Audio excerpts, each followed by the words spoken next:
আসসালামু আলাইকুম সবাইকে, আশা করি সবাই ভালো আছেন। অক্সফোর্ড এবিপিতে সবসময় থাকার জন্য অনেক অনেক ধন্যবাদ। আজকে একটা স্পেশাল দিন, কারণ বৃষ্টি পড়ছে সেজন্য স্পেশাল না, স্পেশাল কারণ হচ্ছে অনেকদিন পর আমার চ্যানেলে I got someone to talk to. আপনাদের সবার পরিচিত international cricket commentator Mazharuddin Omi. Thank you for giving your time. Pleasure. আজকে আসলে আমরা যে অ্যাসাইনমেন্টে এসেছিলাম, this is the NCL T20, আপনারা হয়তো সেটা টি স্পোর্টসে বা ট্যাপম্যাডে লক্ষ্য করছেন, দেখছেন।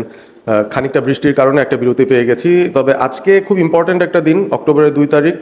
বাংলাদেশের পুরুষ এবং নারী দুই দলই তারা আজকে মাঠে নামবে। নারী দল বিশ্বকাপ মিশনে নামবে প্রথম ম্যাচ পাকিস্তানের এগেনস্টে, আর বাংলাদেশ তাদের এশিয়া কাপের যে ডিসঅ্যাপয়েন্টমেন্ট সেটার পর ফাইনালি আরও একটা সিরিজ খেলার সুযোগ পাচ্ছে খুব ক্লোজ প্রক্সিমিটিতে এগেনস্ট আফগানিস্তান। 3টা T20, তারপর 3টা ODIs। এটা কি একটা ভালো টাইমে আসলো কিনা, মানে can be forget that Asia cup disappointment soon enough? কিছুটা কিছুটা তো অবভিয়াসলি, এবং আফগানিস্তানের সাথে খেলা অবভিয়াসলি কম্পিটিটিভ। আমরা আফগানিস্তানের সাথে একটা হাড্ডাহাড্ডি লড়াই দেখি, এবং এশিয়া কাপে আমরা আফগানিস্তানকে হারিয়েছি। তো ওই জায়গা থেকে একটা রাইভেলরি তো চলবে, বিশেষ করে আফগানিস্তানে যেহেতু এটা হোম সিরিজ তাদের, তারা চাবে যে ওটার একটা রিভেঞ্জ নিতে। তো ওদিক থেকে একটা মানে ক্যারেক্টার শো করারও ব্যাপার থাকবে বাংলাদেশ টিমের, স্পেশালি কারণ ডিসঅ্যাপয়েন্টমেন্টের কথা বললেন, এশিয়া কাপে আমাদের ফাইনাল যাওয়ার একটা অপরচুনিটি ছিল। ওই জায়গা থেকে আমার মনে হচ্ছে যে হ্যাঁ, কিছুটা তো ওভারকাম করে সামনে আগানোর একটা সুযোগ থাকবে বাংলাদেশের। একটু পেছনে যাই, যে বিষয়টা নিয়ে আসলে খুব বেশি তর্ক হচ্ছে বা খুব বেশি বিতর্ক হচ্ছে, যে বাংলাদেশ নাকি খুবই ডিসঅ্যাপয়েন্টিং একটা এশিয়া কাপ কাটালো। Is it actually that? 2022-এ imagine the T20 Asia cup that we played, আমরা কিন্তু দুটা ম্যাচে হেরে ওই গ্রুপ পর্ব থেকে বাদ পড়ে গেলাম। এই টুর্নামেন্টে এসে the only team that nobody could beat was India, তাদেরকে আমরাও হারাতে পারি নাই। বাট পাকিস্তান বাদে কিন্তু আমরা বাকি সব দলকে আলটিমেটলি হারালাম। We beat Sri Lanka, we beat Afghanistan. So অতটাও কি ডিসঅ্যাপয়েন্টিং ফর দ্য ফ্যান্স? আমি জানতে চাচ্ছি আর কি, যে তারা তো আসলে খুবই মন খারাপ করে বসে আছে। না দেখেন, এক্সপেকটেশন ওয়াইজ ডিসঅ্যাপয়েন্টিং, কারণ একটা সময় মনে হচ্ছিল যে আমাদের ফাইনালে যাওয়ার সম্ভাবনা আছে। এখন ফ্যানদের থেকে তো চাওয়া এটাই থাকে যে তার দল সবচেয়ে ভালো জায়গায় যাবে, ফাইনাল খেলবে।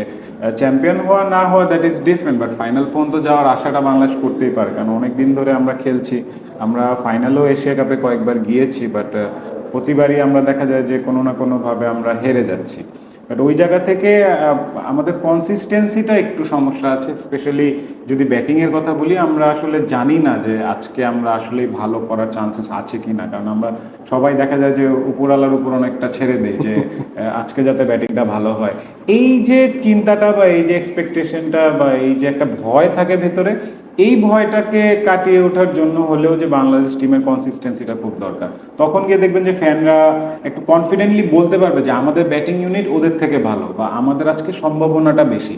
দেখবেন বাংলাদেশের খেলার আগ দিয়ে যে কোনো দলের সাথেই মনে হয় যে পারবো তো, পারবো কিনা, মানে একটা খুঁতখুঁতি কিন্তু থাকে। সো ওই জায়গাটা থেকে আমার মনে হয় যে মানে আরেকটু আমাদের কনসিস্টেন্সি লেভেলটা বাড়ানো দরকার। আফগানিস্তান খুবই মানে আমরা যখন আফগানিস্তানে খেলতে নামি আমরা জানি যে আমাদের চ্যালেঞ্জেসগুলো কী কী। ওই জায়গা থেকে আমাদের অলওয়েজ বরাবরই ব্যাটিংটা নিয়ে কনসার্ন থাকে। এশিয়া কাপেও পাকিস্তানের সাথে ওই ম্যাচটা আমার আমার স্টিল ফিল হয় যে আমাদের একটু যদি সেন্সিবল ক্রিকেট খেলতাম, আমরা একটু যদি মাথাটা ঠান্ডা রাখতাম, আমার মনে হয় যে আমাদের জয়ের চান্সেস খুব বেশি ছিল, কারণ bowlers did all the hard work. আপনার একটা এরকম টুর্নামেন্টে বোলিং ইউনিট এইভাবে কনসিস্টেন্টলি পারফর্ম করার পরও যখন রেজাল্ট পরে না আসে, তখন দর্শকরা কিন্তু একটু ডিসঅ্যাপয়েন্ট হয়ে যায়। ওয়েল, ইউ স্পিকিং অ্যাবাউট বাংলাদেশের ব্যাটিং, আসলে ব্যাটিংটা একটা কনসিস্টেন্সির জায়গা, যেটা নিয়ে আমরা বরাবরই স্ট্রাগল করি। That brings us to the স্কোয়াডে কিন্তু তেমন একটা পরিবর্তন নাই বললেই চলে। জাস্ট একটাই চেঞ্জ মেজর, লিটন কুমার দাস ইঞ্জুরির জন্য বাদ, সৌম্য সরকার ইজ ইন। মোস্ট লাইকলি 11-এও থাকার পসিবিলিটিস আছে, since is a top order batter.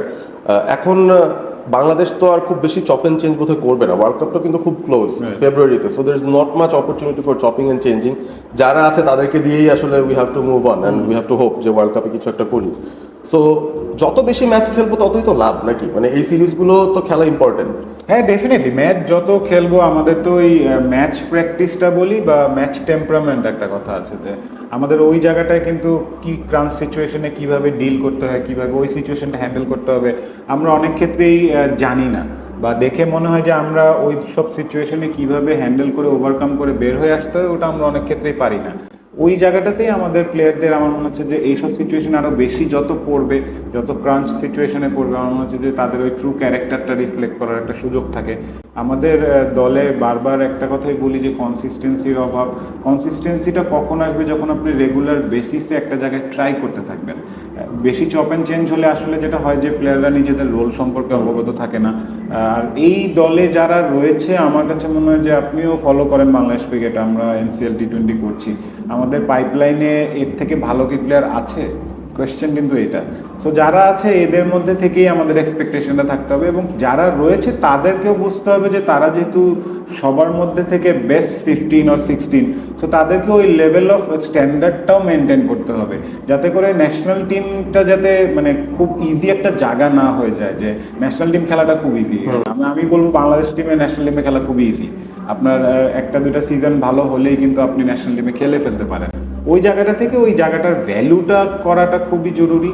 এখন আমরা সিলেক্টরকে ব্লেম দিতে পারি, আমরা বোর্ডকে ব্লেম দিতে পারি, আমরা কোচকে ব্লেম দিতে পারি, বাট দিন শেষে একজন প্রফেশনাল যখন মাঠে নামে, আমি আপনি প্লেয়ার যেই নামি, আমরা আমাদের বেস্টটা দেওয়ার ট্রাই করি, প্রতিদিন একটা সার্টেন ইমপ্রুভমেন্ট দেখার চেষ্টা করি, কিন্তু যে কালকের থেকে আজকে আমার কতটা ইমপ্রুভ হয়েছে, যদি না হয় তাহলে কেন হচ্ছে না, কোন জায়গাটায় আমার প্রবলেম। এই যে এই জিনিসগুলো যদি আমরা রিয়েলাইজ করবো যে না আমাদের ওই জায়গাটায় কনসিস্টেন্সিটা দরকার, তখন গিয়ে আমার মনে হচ্ছে যে টিমে একটা হেলদি কম্পিটিশন হবে।